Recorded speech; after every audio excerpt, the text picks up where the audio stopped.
Bersyukur kepada Tuhan karena kita masih bisa memberikan sorak-sorai kita yang terbaik untuk Tuhan kita. Kalau sebentar kita akan masuk ke dalam pujian penyembahan kita, biar kita siapkan hati kita, biar kita tanggalkan terlebih dahulu setiap beban yang kita alami hari-hari ini. Biar kita duduk diam di bawah kakinya Tuhan, mencari wajah Yesus.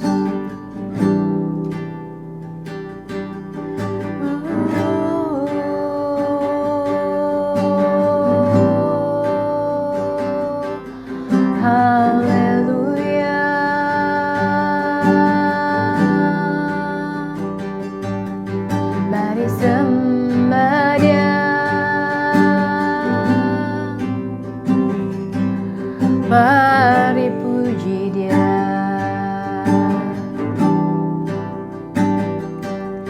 mari tinggikan nama Yesus.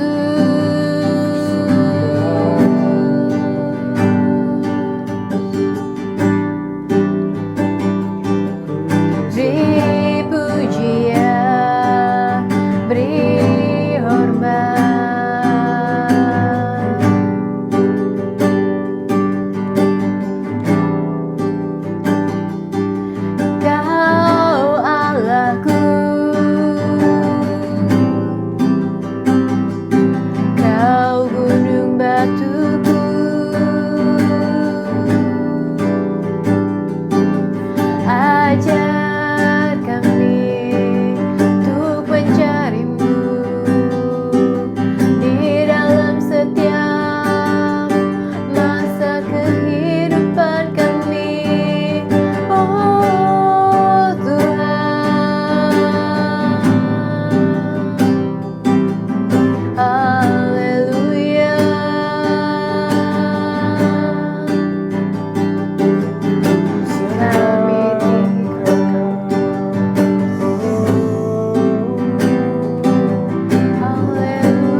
Beri kemuliaan bagi Tuhan. Ku beri kemuliaan dan hormat. Ku angkat suara pujian, ku agungkan nama-Mu. Ku beri kemuliaan dan hormat. Ku angkat suara pujian, ku agungkan nama-Mu. Sebab Kau besar, perbuatan-Mu ajaib, tiada seperti Engkau, tiada seperti Engkau. Sebab Kau besar, perbuatan-Mu ajaib, tiada seperti Engkau, tiada seperti Engkau. Katakan sekali lagi. Ku beri kemuliaan dan hormat. Ku angkat suara pujian, ku agungkan nama-Mu. Ku beri kemuliaan dan hormat. Ku angkat suara pujian, ku agungkan nama-Mu. Sebab Kau besar, perbuatan-Mu ajaib, tiada seperti Engkau, tiada seperti Engkau. Sebab Kau besar, perbuatan-Mu ajaib, tiada seperti Engkau, tiada seperti Engkau. Sebab Kau besar, perbuatan-Mu ajaib, tiada seperti Engkau, tiada seperti Engkau. Sebab Kau besar, perbuatan-Mu ajaib, tiada tiada seperti Engkau, tiada seperti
sebab Kau besar, perbuatanmu ajaib, tiada seperti Engkau,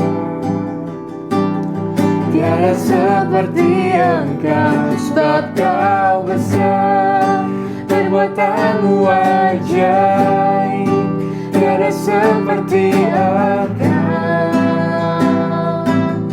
tiada seperti Engkau, sebab Kau besar, perbuatanmu ajaib, tiada seperti Engkau, tiada seperti Engkau, sebab Kau besar, perbuatanmu ajaib, tiada seperti Engkau, tiada seperti Engkau, sebab kau besar, perbuatanmu ajaib, tiada seperti Engkau, tiada seperti Engkau, sebab kau besar, perbuatanmu ajaib, tiada seperti Engkau, tiada seperti Engkau, sebab kau besar, perbuatanmu ajaib, tiada seperti Engkau, tiada sepertimu, tiada seperti Engkau, sebab kau besar, perbuatanmu ajaib, tiada seperti Engkau, tiada seperti Engkau, sebab kau besar, perbuatanmu ajaib, tiada seperti Engkau, tiada seperti Engkau, sebab kau besar, perbuatanmu ajaib, tiada seperti Engkau, tiada seperti Engkau, tiada sepertimu, tiada seperti Engkau, tiada seperti tiada sepertimu,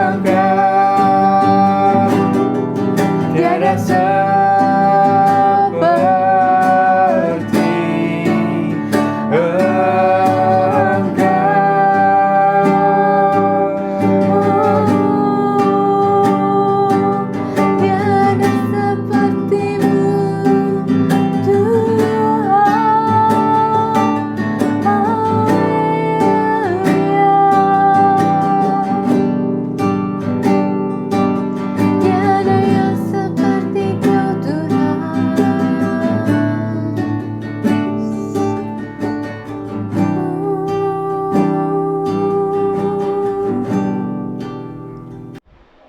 Shalom Bapak Ibu semua. Hari ini kita akan belajar tentang firman bagaimana cara melatih tubuh. Alkitab menulis tubuh itu harus dilatih, tubuh itu harus diajar. Paulus berkata latihan badania itu berguna, tapi kita juga harus latih roh. Nah, orang kadang salah menangkap, oh berarti roh saja yang lebih penting daripada tubuh. Tidak, karena dia juga ngomong latihan jasmani itu berguna. Ada gunanya, ada tujuannya, ada goalnya. Nah, hari ini kita akan belajar bagaimana kita itu mengubah diri kita, tubuh kita, supaya berkenan di hadapan Tuhan, supaya mencapai potensinya yang penuh. Kata saya bacakan firman Tuhan buat kita semua, 2 Timotius 2 ayat 20 sampai yang ke-21. 2 Timotius 2 ayat 20 sampai 21. Dalam rumah yang besar, bukan hanya terdapat perabot dari emas dan perak, melainkan juga dari dari kayu dan tanah.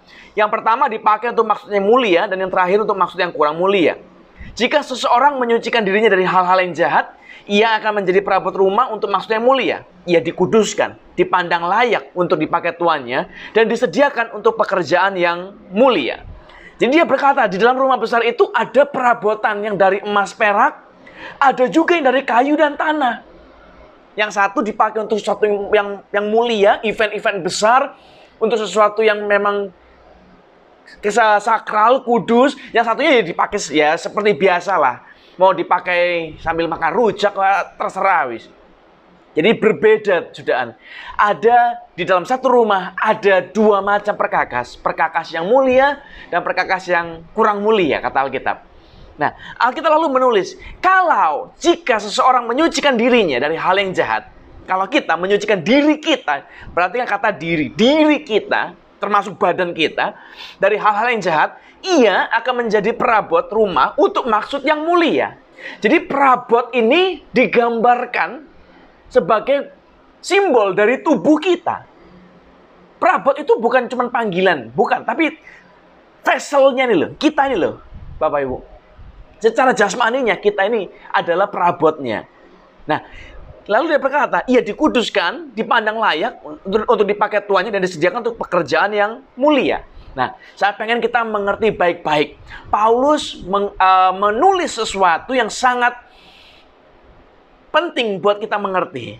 Dia berkata, dalam rumah yang besar itu, ada, perhatikan ini, ada perabot yang dari emas dan perak, dan ada yang dari kayu dan tanah.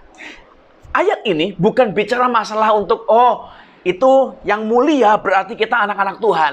Yang kurang mulia berarti orang-orang yang nggak kenal Tuhan. Atau orang-orang yang nggak kenal pelayanan gitu. Bukan loh Bapak Ibu. Alkitab tulis di dalam rumah yang besar itu ada perabotan yang dari emas perak, yang mulia, yang dipakai untuk pekerjaan mulia. Dan ada yang kayu dan tanah dipakai untuk pekerjaan yang kurang mulia. Dia juga dipakai.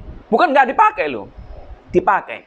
Ayat ini bicara tentang anak Tuhan. Anda dan saya. Jadi ternyata di dalam rumah Tuhan, di dalam rumah yang besar ini, ada orang-orang Kristen yang memang tidak dipakai untuk pekerjaan yang mulia. Ada ternyata perbedaannya. Ada orang-orang anak-anak Tuhan yang dipakai dengan cara yang heran, dengan cara yang hebat, diberkati begitu luar biasa. Ada juga yang dipakai untuk hal-hal yang kurang mulia. Bukan nggak terpakai, dipakai, tapi pekerjaannya kurang mulia. Nah, lalu kita akan berkata begini, wah, kalau kita lihat ada teman kita dulu sama-sama mulai pelayanan, sama-sama merintis, tiba-tiba dia diangkat Tuhan luar biasa, jadi besar. Lalu kita berkata, enak ya dia ya. Jangan cepat mengambil kesimpulan, jangan cepat mengambil asumsi, oh dianya enak. Karena kita nggak tahu apa yang dia kerjakan. Kita nggak tahu perjuangan dia. Kita nggak tahu apa yang dia berikan, apa yang dia lepaskan supaya dia mencapai posisi dia sekarang. Tapi saya mau perkatakan ini, tidak ada seorang pun yang akan berhasil sampai di puncak tanpa pengorbanan yang besar. Nggak mungkin. Tidak ada kesuksesan terjadi secara kebetulan, tuh nggak ada Bapak Ibu. Kalau kebetulan bangkrut itu bisa. Nggak diurus bisnisnya, nggak dihitung bisnisnya, ngawur-ngawur. Bangkrut bisa. Tapi sukses nggak bisa kebetulan. Sukses, keberhasilan itu harus diupayakan, dihitung, dikerjakan begitu rupa. Nah, hari ini coba kita baca sama-sama. Kita baca ayat selanjutnya ya Bapak Ibu ya. 22 sampai 26. Ayat 22 sampai 26. Sebab itu jauhilah nafsu orang muda. Kejarlah keadilan, kesetiaan, kasih dan damai bersama-sama dengan mereka yang berseru kepada Tuhan dengan hati yang murni. Hindarilah soal-soal yang dicari-cari, yang bodoh, yang tidak layak kau tahu bahwa soal-soal itu menimbulkan pertengkaran. Sedangkan seorang hamba Tuhan tidak boleh bertengkar, tapi harus ramah terhadap semua orang. Ia harus cakap mengajar, sabar. Dan dengan lemah lembut dapat menuntut orang yang suka melawan. Sebab mungkin Tuhan memberikan kesempatan kepada mereka untuk bertobat dan memimpin mereka sehingga mereka mengenal kebenaran. Dan dengan demikian mereka menjadi sadar kembali karena terlepas dari jerat iblis yang telah mengikat mereka pada kehendaknya. Jadi waktu kita menguduskan diri, kita menjauhi nafsu orang muda. Jadi perabotan, tadi saya sudah bilang, perabotan itu digambar sebagai tubuh kita, jasmani kita. Waktu kita jauhkan yang jahat, nafsu orang-orang muda, nafsu ini bukan bicara masalah di dalam hati saja loh. Nafsu itu selalu akan keluar dalam tindakan yang real. Kejarlah keadilan, kesetiaan, kasih dan damai bersama mereka dengan berseru dengan hati yang murni. Lalu dibilang jangan cari-cari soal yang nggak ada. Jangan berargumen, jangan bodoh. Dia harus mampu mengajar, harus sabar, harus ramah terhadap semua orang dan segala macamnya. Jadi bagaimana cara kita, apa yang kita lakukan terhadap tubuh kita akan menentukan. Kita akan dipakai Tuhan kalau kita bisa memperlakukan tubuh kita dengan mulia. Tuhan akan pakai kita untuk masuk yang mulia waktu kita bisa mengerjakan tubuh kita, melatih tubuh kita, memberikan tubuh kita hal-hal yang mulia lebih dulu. Kalau kita tidak bisa menjadikan diri kita emas, perak yang berharga, tidak akan dipakai itu Bapak Ibu untuk keperluan yang mulia. Kalau kita hanya sekedar ada, sekedar hidup, ya sekedar bisa, ya Anda akan dipakai, tapi tidak untuk mulia. Hanya untuk pekerjaan yang biasa. Jadi ada perbedaan yang sangat besar sekali di sini. Bagaimana cara Tuhan memakai orang, memakai Anda dan saya berdasarkan dari cara kita mengelola tubuh ini, Bapak Ibu. Jadi bukan hanya rohaninya yang diurus, tapi tubuh kita. Karena kita harus sadar begini, tubuh dan jasmani, tubuh dan roh, itu akan selalu berhubungan.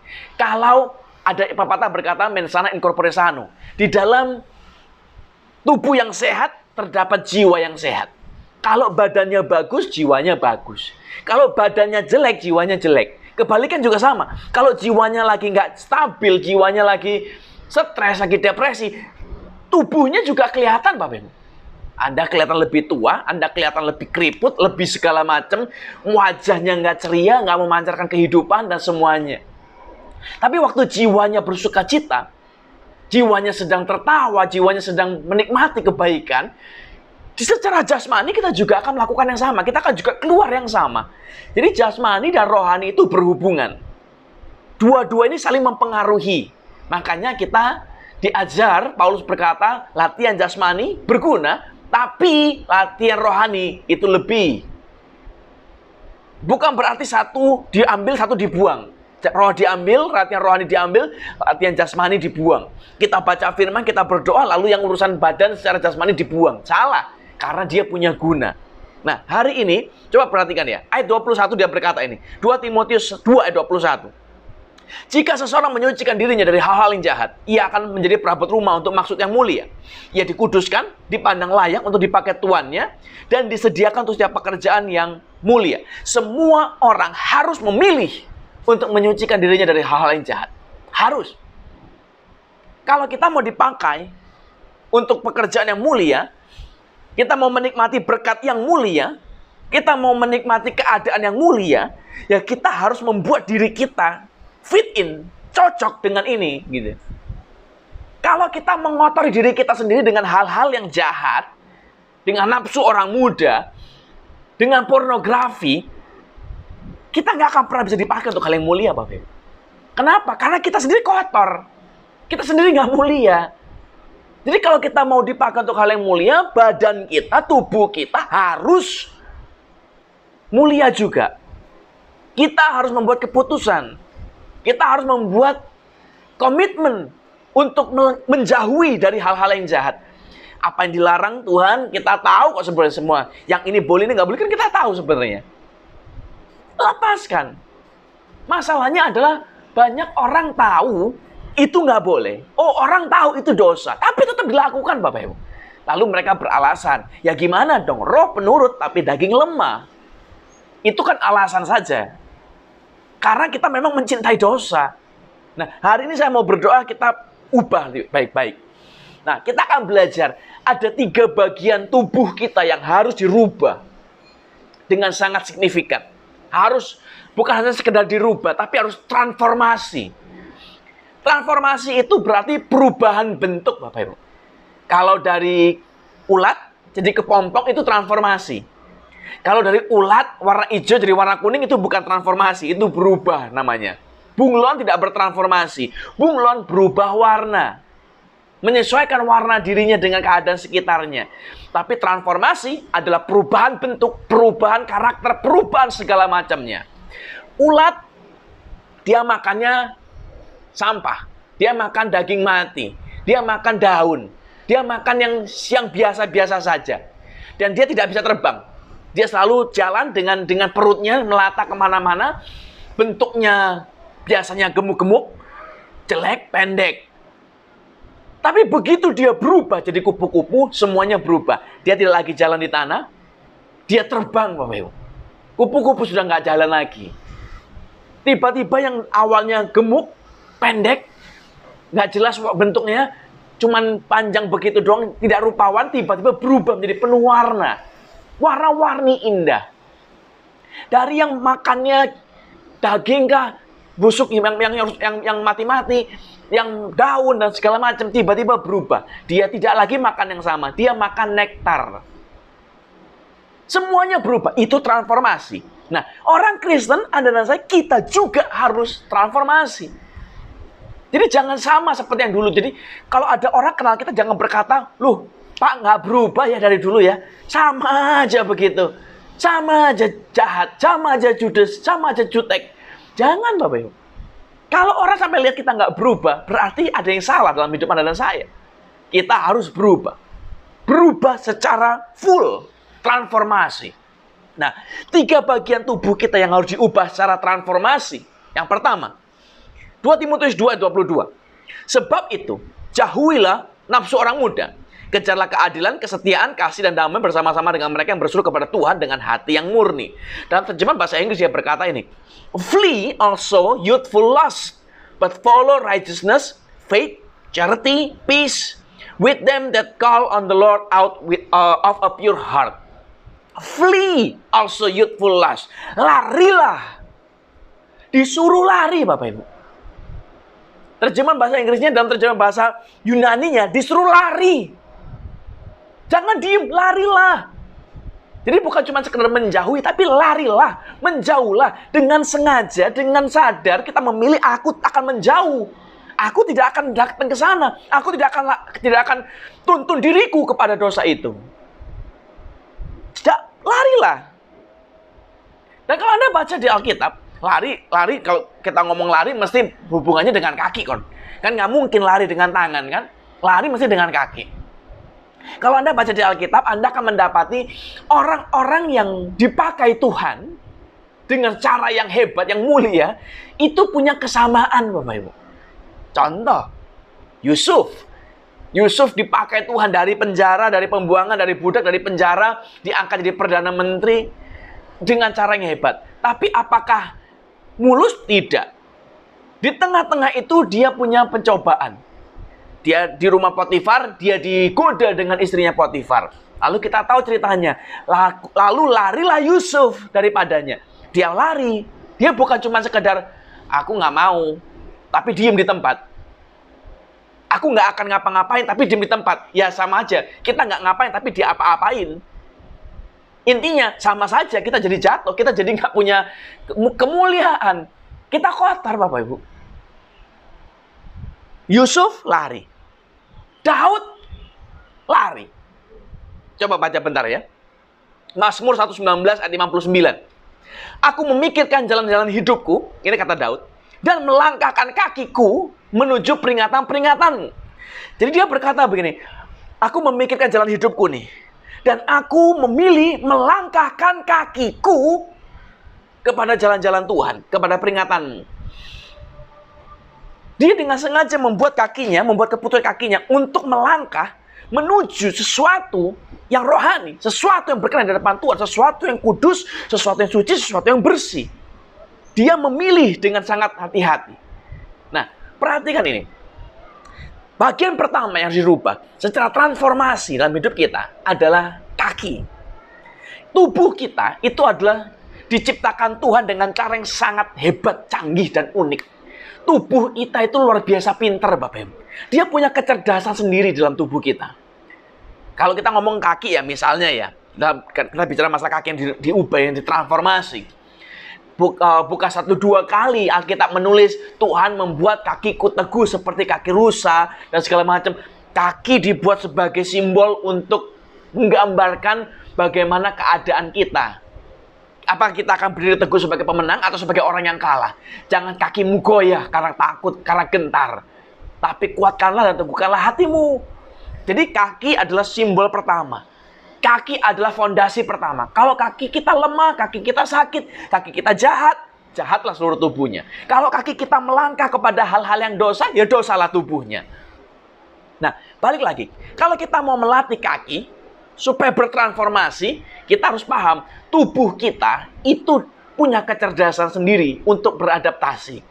Contoh, misal ya, Anda pengen diet, pengen kurus misalnya. Lalu Anda jogging. Hari ini jogging, 1 kilo, lari. Begitu selesai 1 kilo, Anda akan ngerasa sakit semua.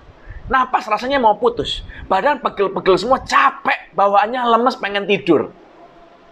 Lalu Anda lakukan lagi nih. Besok lagi 1 kilo lagi. Lusa 1 kilo lagi. Seminggu terus 7 hari berturut-turut Anda lari 1 kilo, 1 kilo, 1 kilo, 1 kilo. Di hari ke-8, kemungkinan besar Anda akan mengalami penurunan berat badan.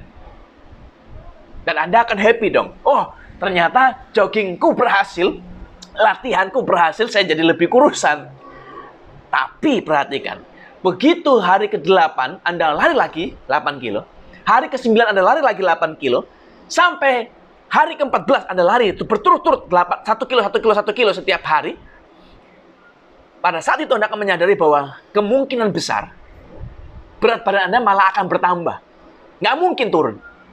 Paling bagus stuck. Sama. Stagnan.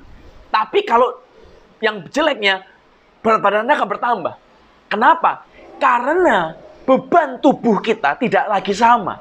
Waktu kita lari pertama kali di hari pertama 1 kilo, badan kita sebenarnya nggak pernah lakukan itu sebelumnya, tiba-tiba dipaksa lari, wah, tubuh bekerja keras, capek setengah mati mau mati kayaknya. Makanya kalorinya terbakar banyak.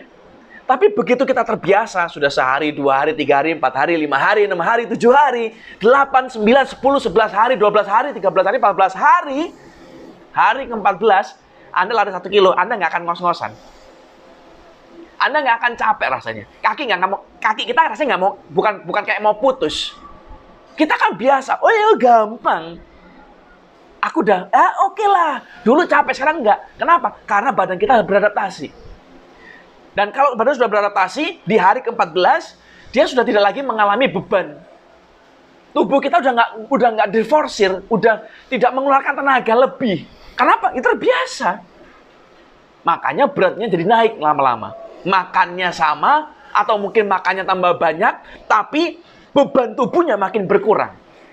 Jadi kalau Anda mau kurus dengan cara lari, Anda harus lari dengan menambahkan progressive overload namanya.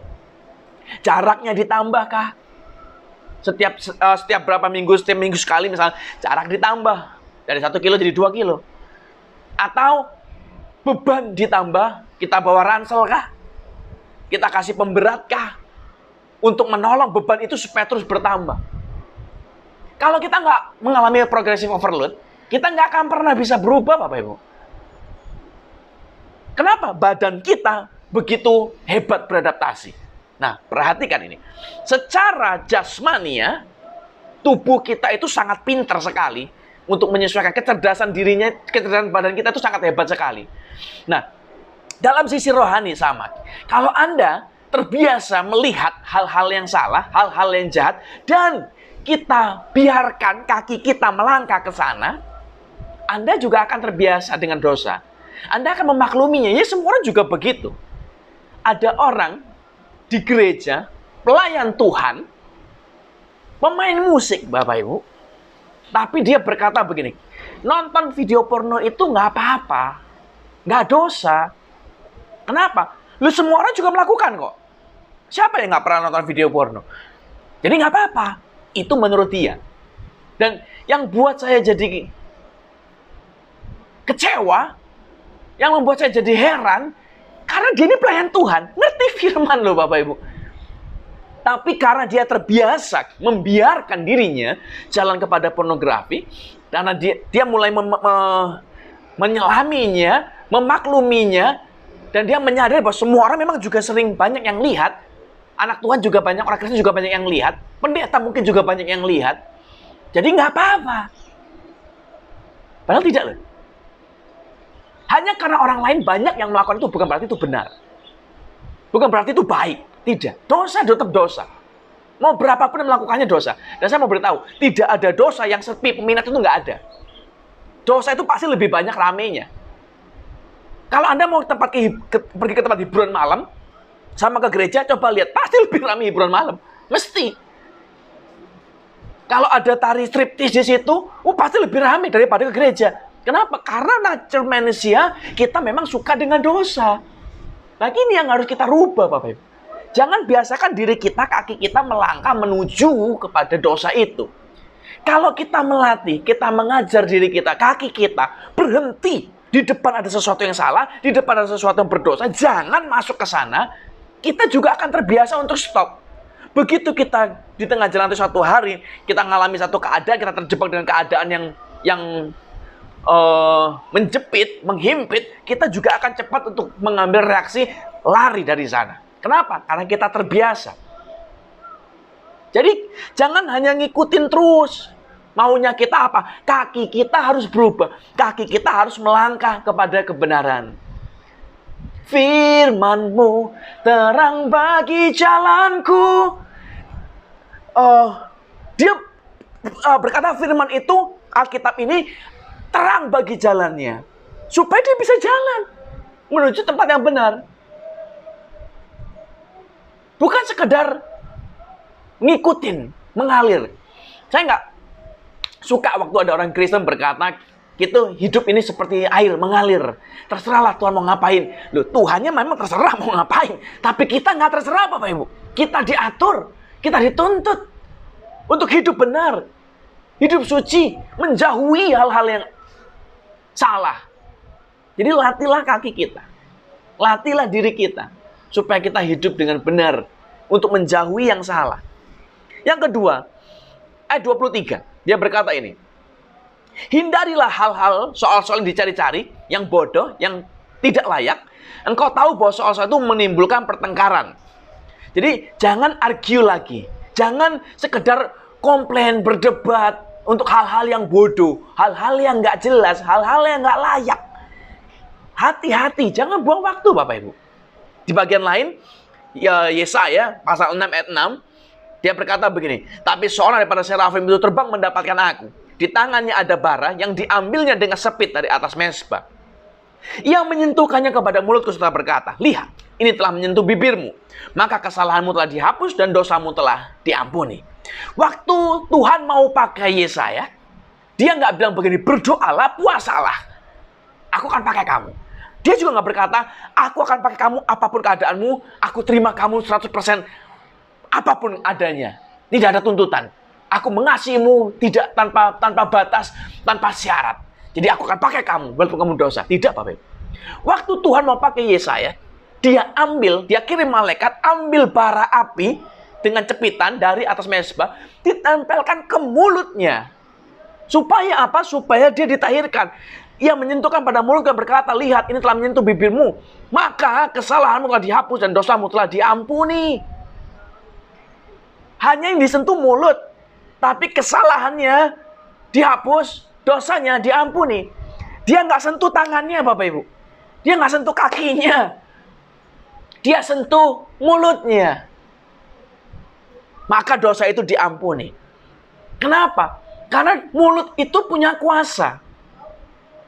Kita tahu, kita berkata, kita Kejadian pasal 1 ayat 1 sampai pasal 2 tentang penciptaan manusia, kita hari penciptaan, Tuhan berkata, marilah kita membuat mereka, manusia ini serupa dengan gambaran kita. Serupa berarti sama. Dan Anda perhatikan dari hari pertama, jadilah terang, maka terang itu jadi. Lalu Tuhan berfirman, jadilah cakrawala dan daratan, lalu jadilah. Daratan dan lautan terpisah, jadilah. Keluarlah tumbuh-tumbuhan, pohon-pohon yang bertunas, yang berbiji dan segala macam di dalam tanah, terjadilah. Hari pertama sampai hari kelima, Tuhan menciptakan seluruh dunia ini dengan mulutnya, dengan perkataannya. Dan hari ketujuh, dia membuat manusia yang serupa dengan dirinya sendiri, bukan dengan mulut, dengan tangannya. Dia mengambil debu tanah, dia bentuk, dan dia hembuskan nafas hidup kepada ciptaannya, dan terjadilah Adam. Adam diciptakan, manusia, kita diciptakan serupa dengan gambaran Tuhan. Kalau Tuhan punya kuasa untuk menciptakan dengan perkataan mulutnya, kita kan juga punya kuasa yang sama berarti, Bapak Ibu. Jadi mulut itu berkuasa. Kalau Anda baca di ayat yang lain, Paulus juga menulis begini, hidup mati dikuasai oleh lidah. Kalau lidah kita memperkatakan yang salah, memperkatakan yang jahat, ya jahatlah hidup kita, rusaklah kita. Tapi kalau lidah kita memperkatakan yang baik, hidup kita juga baik. Lidah kita benar, mulut kita benar, baguslah semuanya. Nah, disinilah kita perlu sadar baik-baik. Mulut itu sesuatu yang penting di mata Tuhan. Dosa kita akan diampuni waktu mulut kita dikuduskan. Mulut kita diubah Tuhan. Kita punya kuasa. Hidup kita, keadaan kita hari ini bisa berubah waktu mulut kita berubah, Bapak Ibu. Kalau kita cuman komplain, orang Israel komplain, berkeluh kesah, 40 tahun di padang gurun nggak keluar-keluar. Kenapa? Kebanyakan ngomong, kebanyakan komplain. Di dalam Amsal menulis, dalam banyak bicara, banyak pelanggaran. Jadi jangan banyak ngomong. Jangan menghancurkan rancangan Tuhan dengan perkataan kita yang sia-sia, perkataan kita yang negatif. Kenapa? Karena perkataan kita punya kuasa. Mulut berkuasa sangat hebat sekali. Nah, ini yang kita ngerti harusnya ya.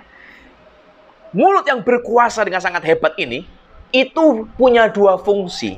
Satu, untuk bicara, keluar dari dalam keluar, suaranya keluar, intonasinya keluar, nadanya keluar, kata-katanya keluar.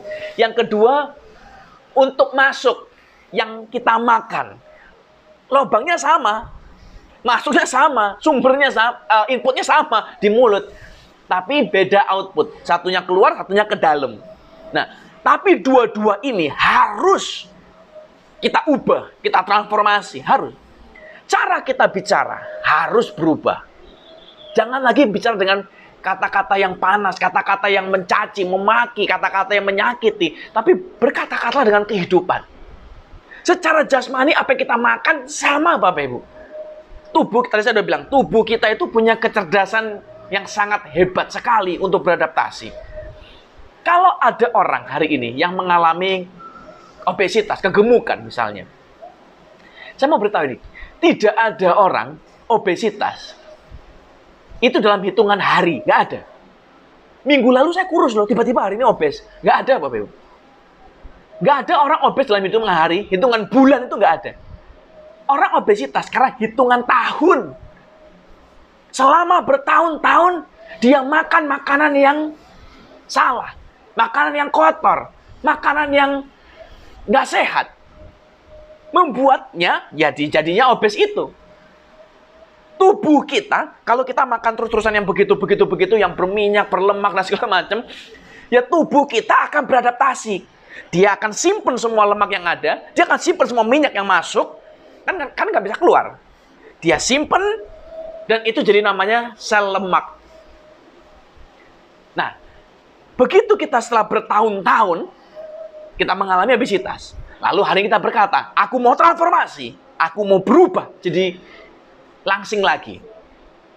Jangan mimpi Anda bisa jadi langsing lagi dalam waktu sebulan. Jangan. Kenapa? Karena untuk jadi obes perlu waktu bertahun-tahun. Untuk jadi langsing lagi juga perlu waktu, Bapak Ibu. Tapi, apakah mustahil? Tidak. Bisa terjadi. Memang nggak akan sebulan, tapi mungkin bisa dalam waktu setahun, 2 tahun, 3 tahun, tergantung dari seberapa banyak Anda akan turunkan. Tapi tubuh kita punya kecerdasan yang sangat hebat sekali. Dia beradaptasi begitu rupa. Walaupun kita dalam keadaan obesitas, lemaknya banyak dan segala macamnya, tapi begitu kita merubah yang makan kita atur, makanannya bersih, makanannya sehat, tubuh kita juga akan berubah. Tubuh kita juga akan mengalami transformasi. Yang kita suka makan manis. Manis itu, gula itu memang enak. Dan itu sumber energi. Makanya ada orang bilang sugar rush. Anak kecil kalau makan gula kebanyakan terus jadi nggak bisa diem. Jadi hiper begitu. Karena apa? Karena tubuh membakar gula sebagai energi. Nah, waktu gula itu kita stop, kita cut, kan tubuh tetap harus beroperasi. Tubuh tetap harus bekerja, berfungsi. Nah, dari mana dia punya kekuatan untuk menghasilkan energi kalau nggak ada gula? Dari lemak. Jadi, begitu kita rubah asupannya, gulanya kita potong, lemak yang akan dipakai jadi sumber energi. Jadi, setiap hari Anda bekerja, Anda olahraga, lemaknya makin banyak kekikis, makin banyak yang kebuang, makin cepatlah turunnya. Tubuh merespon begitu rupa. Jiwa sama, roh sama, Bapak Ibu. Anda hari ini mungkin suka dengerin lagu misalnya. Kalau Anda suka denger lagu yang putus cinta, yang melo-melo, yang sedih-sedih, percayalah, bawaanmu juga melo nanti. Moodmu sama. Kalau kita denger lagu-lagu yang, wah, rasanya, wah, mati aku ini, udah nggak ada harapan hidup. Udah nggak ada lagi keindahan di dunia ini, lebih baik mati. Anda juga akan melihat dalam dirimu, dalam tubuhmu, keluar dari perkataanmu, juga akan sama. Anda nggak akan menikmati hidup, Anda akan mengutuki hidup ini. Anda nggak akan menikmati kebahagiaan. Makanya hati-hati. Kalau Anda dengar lagu-lagu yang memberi kekuatan, atau Anda nonton film yang memberi inspirasi, Anda juga akan termotivasi. Waktu saya lihat bioskop satu hari, ini ada film tentang balapan. Wah, kayaknya keren. Balapan kencang banget mobilnya. Coba perhatikan, habis keluar bioskop, biasanya siapa yang ikut-ikutan jadi ngebut waktu turun dari parkiran? Yang pulangnya ikut-ikutan ngebut. Banyak, Bapak Ibu. Kenapa? Karena kita terinspirasi, termotivasi. Apa yang kita lihat, apa yang kita perkatakan, apa yang kita rekam, itu yang keluar. Jadi hati-hati. Tubuh kita akan merespon, roh kita akan merespon dengan apa yang biasa kita kasih. Jadi rubahlah cara makanmu, rubah cara bicaramu. Kalau kita bicara kasar, berubahlah. Kalau kita bicaranya suka maki-maki orang, berubahlah.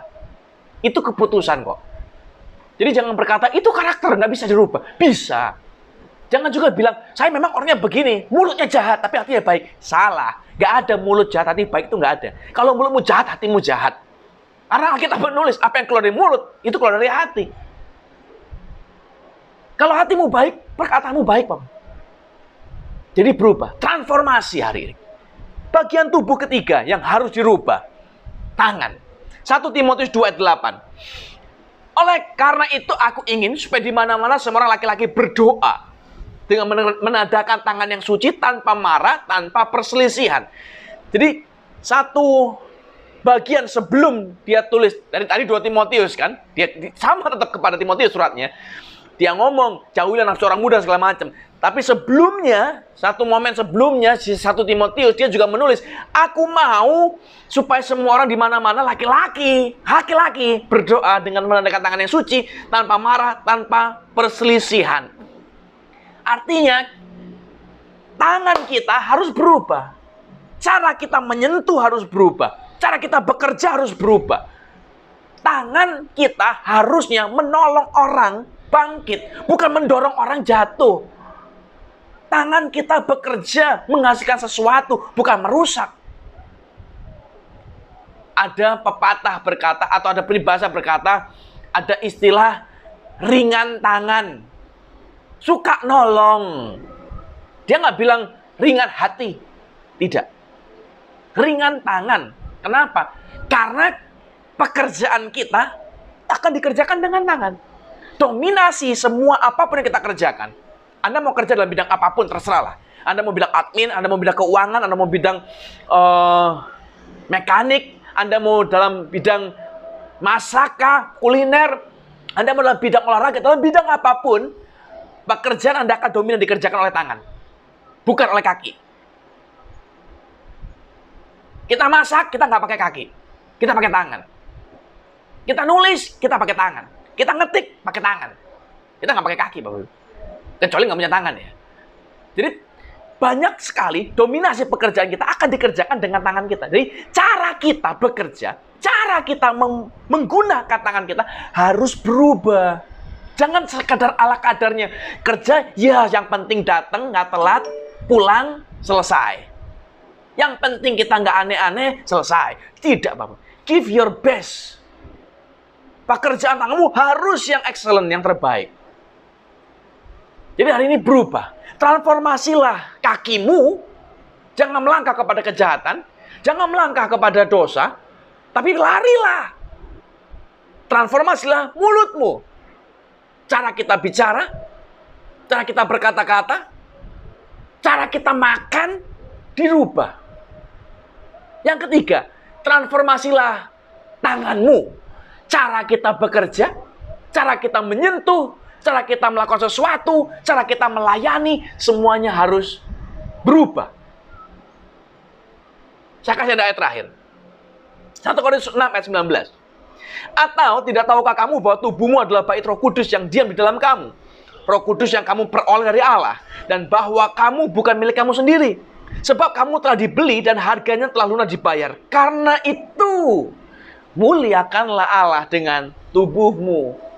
Kita itu sudah dibayar mahal, dibeli lunas. Kalau Anda beli sesuatu, saya beli komputer, saya bayar lunas harganya, lalu barangnya saya bawa pulang dong. Begitu sampai rumah ternyata komputer nggak bisa nyala. Apa yang terjadi dengan barang ini? Dibuang, Bapak Ibu. Kita kembalikan ke toko. Dari toko, kalau memang nggak nyala, pasti akan dibongkar. Dibuang semuanya, diganti yang baru. Spare-nya, kabelnya, dan segala macamnya. Kalau dengan konsep yang sama ya, kalau kita dibeli Tuhan dengan lunas, lalu kita tidak memuliakan Tuhan dengan tubuh kita, seperti yang dia harapkan, berfungsi, seperti apa yang dia mau untuk pekerjaan, untuk maksudnya mulia, ya kita akan dibuang suatu hari. Cepat atau lambat. Jadi jangan bilang, oh Tuhan nggak adil. Tuhan adil. Kita yang harus tahu diri. Jadi, tubuh kita adalah Roh Kudus. Jagalah. Jangan kocek-koki dengan obat-obatan yang nggak jelas. Dengan terlarang. Jangan kocek-koki dengan rokok-rokok. Jangan kocek-koki dengan racun-racun, alkohol, dan segala macam. Jaga baik-baik sebab tubuhmu adalah bait Allah. Transformasilah dirimu. Karena kita sudah dibeli dengan lunas. Kita sudah dibayar dengan sempurna. Karena itu, muliakan Allah dengan tubuh. Dan saya berdoa hari ini.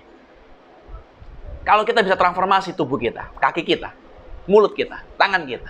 Kita bisa transformasi, kita harus bisa rubah. Saya juga percaya bahwa kehidupan kita juga berubah. Keuangan kita akan berubah. Keluarga kita akan berubah. Anak istri kita akan berubah. Pekerjaan kita akan berubah. Bisnis kita berubah. Semuanya akan berubah. Kesehatan kita juga berubah. Kenapa? Karena 3 ini adalah pintu untuk mengubah keadaan. Jadi hari ini, transformasilah tubuhmu. Latihlah tubuhmu begitu rupa. Supaya kita dipakai untuk maksud yang mulia. Tuhan Yesus memberkati.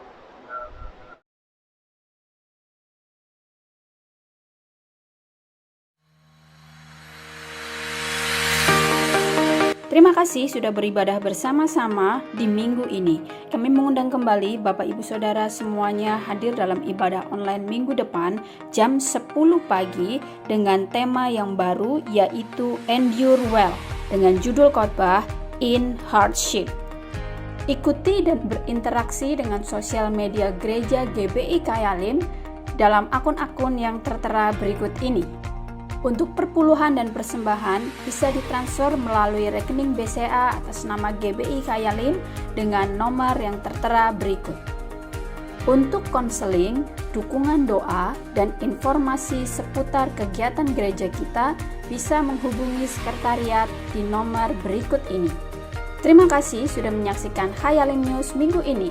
Selamat hari Minggu, Tuhan Yesus memberkati.